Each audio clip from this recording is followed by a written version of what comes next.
Have you ever tried to use the min-max feature on your meter, and after you put it in min-max mode and turn the power on, you get the dreaded OL in the display and you wonder, why is my min-max not working? Well, before we go into why that's not working, let's first talk about what min-max does. So I've got 3 meters here set up. I'm going to put this in the min-max mode and have him set for max.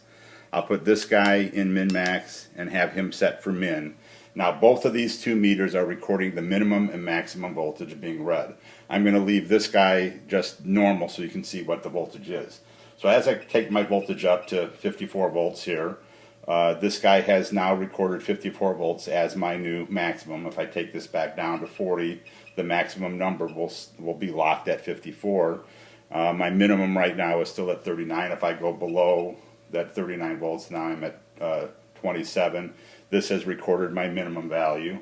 Let me take it back to 40 and you'll see that this is still showing the max value. This is showing the min. Now both of these are recording min and max. If I were to hit this min max button and look at the maximum value, I will see the 54 volt maximum, and I can go back and look at the minimum there. So these meters are capturing the min max.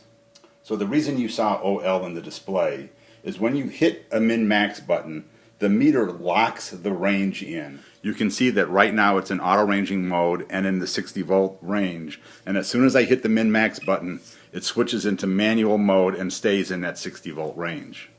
Once I take this meter up over 60 volts, where it wants to switch decimal places, it can't switch decimal places because it locked into that 60 volt range. So now it's showing OL. Now one trick that people will do is they'll put the voltage on first before they hit the min-max. For example, if I was monitoring a DC power supply and I've got 5 volts on the display and I wanted to see what that power supply ranged to over time, I'd put the 5 volts on, I would hit my min-max and lock it in. But since this is a 6,000 count meter, he's going to be out of range at 6 volts. So if my supply goes up beyond 6 volts, I'll still get the OL even by putting this in the min-max mode after my voltage is already applied to the unit. So the proper way to use min-max is to put your meter in the proper range before hitting the min-max button. If I were to hit the min-max button right now, I would be locking this meter into the 6 volt range.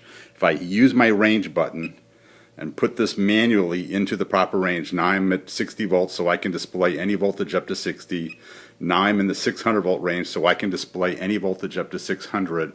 And now I hit my min-max feature. With it in this mode, once I turn my power supply on, I'll be able to lock in a maximum reading on any voltage that I turn up all the way up to 600 volts without seeing OL in the display.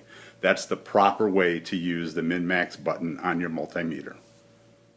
If you found this information useful, make sure you hit the subscribe button. There's a lot more useful information coming.